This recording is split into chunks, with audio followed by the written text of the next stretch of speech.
నమస్తే టీవీ7 న్యూస్ కి స్వాగతం. కర్నూలు జిల్లా ఆదోని మండల మాజీ సాయి ప్రసాద్ రెడ్డికి మాస్ కౌంటర్ ఇచ్చిన శివప్ప.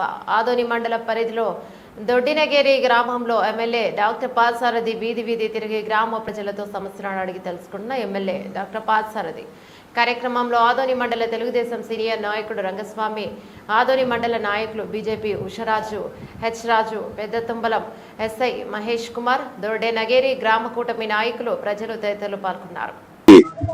ఈ గ్రామంలో సంబంధించినటువంటి సమస్యలు తెలుసుకోవడానికి ప్రయత్నం చేశాను.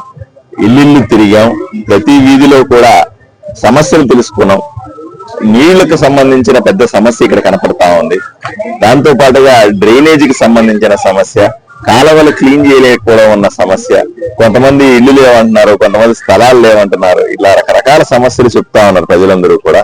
తప్పనిసరిగా ఇవన్నీ కూడా వీలైనంత తొందరగా పరిష్కరించడానికి ప్రయత్నం చేస్తాం. ఎందుకంటే కూటమి ప్రభుత్వం ఏర్పడిన తర్వాత సాధారణంగా ఏంటంటే ఎలక్షన్లు అయిపోయిన తర్వాత ఎమ్మెల్యే మళ్ళీ కనిపించదు, 5 ఏళ్ల తర్వాత మళ్ళీ ఎలక్షన్లు అప్పుడే కనిపిస్తాడు. నేను అలా కాకుండా ప్రతి గ్రామానికి రోజు ఏదో గ్రామానికి వెళ్తా ఉన్నాం, గ్రామంలో సమస్యలు తెలుసుకునే ప్రయత్నం చేస్తా ఉన్నాం. తెలుసుకున్న సమస్యల్ని వీలైనంత వరకు మంత్రికి గాని ముఖ్యమంత్రులకు గాని చెప్పి అక్కడి నుంచి డబ్బులు తీసుకొని వచ్చి గ్రామాలను అభివృద్ధి చేసే పని చేస్తా ఉన్నాం.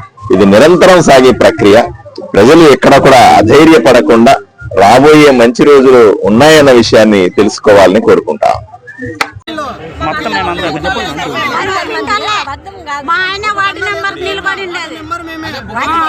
బుక్ కీపర్ గురించి తీసేసినారు.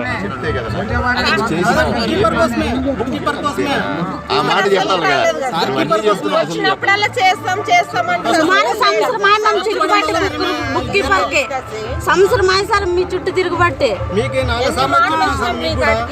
వచ్చినాం, చాలా మంది మనముడు, నా కొడుకులు 5 నెలల కొడుకులు, మనమంగళం 4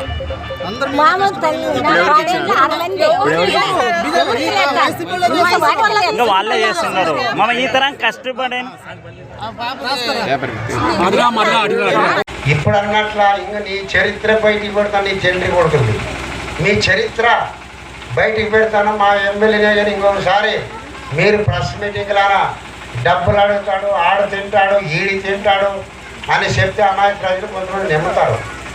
ఎందుకంటే మీ పార్టీ ఒక సిద్ధాంతం పార్టీ కాదు. అది నీ పార్టీ పుట్టిండేదే నాకు ముఖ్యమంత్రి కావాలని పుట్టేదే. నీ పార్టీ పుట్టిండేదే ఓ ముఖ్యమంత్రి కావాలా అనే సిద్ధాంతం పుట్టేది. అది ప్రజలకి సేవ చేయాలా, ప్రజలకి మంచి చేయాలా అనే పార్టీ కాదు. అది ఒక సిద్ధాంతమైన పార్టీ కాదు. అది మధ్యన వచ్చేదా, మధ్యన పోతుంది. అది ఇంక దాని కాలము పోయే కాలం వచ్చేదా. కాబట్టి సాయి ప్రసాద్ రెడ్డి చంద్రి కొడుకు చేసిన విషయాలు మీ అందరికీ తెలుసు. యా ఊర్లో ఏం చేశాడు నాకు భయం లేదు. సావో రేవో కొంతమంది అంటే ఇంతకుముందు మీ గవర్నమెంట్ రాకుంటే ఎట్లా అట్లా ఇట్లాంటివంటి నన్ను సాగు పెద్దవాళ్ళం మట్ట సాగు ఉన్నా చచ్చిపోతాం. ఎవరి చేతులనన్నా సస్త వీరమరణం పొందుతాను. నువ్వు ఇట్లే ఎవడు చంపొద్దునని చచ్చిపోతాను. నాకు సాగం తప్పదు కదా, సాగు తప్పదు. వేరే ఊరి చేతిలో చచ్చిపోతే వీరమరణం పొందుతున్నాను. నాకు ఎవరు భయం లేదు. దయచేసి మా ఎమ్మెల్యే గారిని, మా కూటమి నాయకుల్ని విమర్శించే అర్హత సాయి ప్రసాద్ రెడ్డికి కొడుక్కి లేదు. దయచేసి నువ్వు ఇప్పటికైనా సాయి ప్రసాద్ రెడ్డి గారు తెలుసుకొని నీ దాంట్లో 5 పైసలంత లేదు. మా 5 పైసలంత లేదు మా ఎమ్మెల్యే. నువ్వు చేసిన అవినీతి అన్యాయంలానా 100% నువ్వు చేస్తే 5 పైసలు కూడా లేడు మా ఎమ్మెల్యే పార్థసారథి గారు. అది గుర్తించుకో. వీడు కూడా మీ వైసీపీ నాయకులు కూడా తెలుసది. వైసీపీ నాయకులు కూడా తెలుసది. చేనులే మార్చేసినాడు, సర్వే నంబర్లు మార్చేసినాడు. ఎవరికి పట్ట ఇచ్చారంటే డిమాండ్ అయిన దాన్ని ఇడిపియడము. నీ సర్వే నంబర్ ఆడుండవు, అనుకుంటాం కూడా ఆటివో ఇది కాదని అడము. నీ చరిత్రలో మాకు తెలుసు. దయచేసి మా జోలికి రావద్దు. మా జోలికి, మా ఎమ్మెల్యే జోలికి వస్తే మరి తర్వాత నీ గుట్టు ఉప్పి క్లీనింగ్గా మేము ఏం చేస్తామో అది మాకే తెలియదు. నానంటే ఎవరికి భయపడ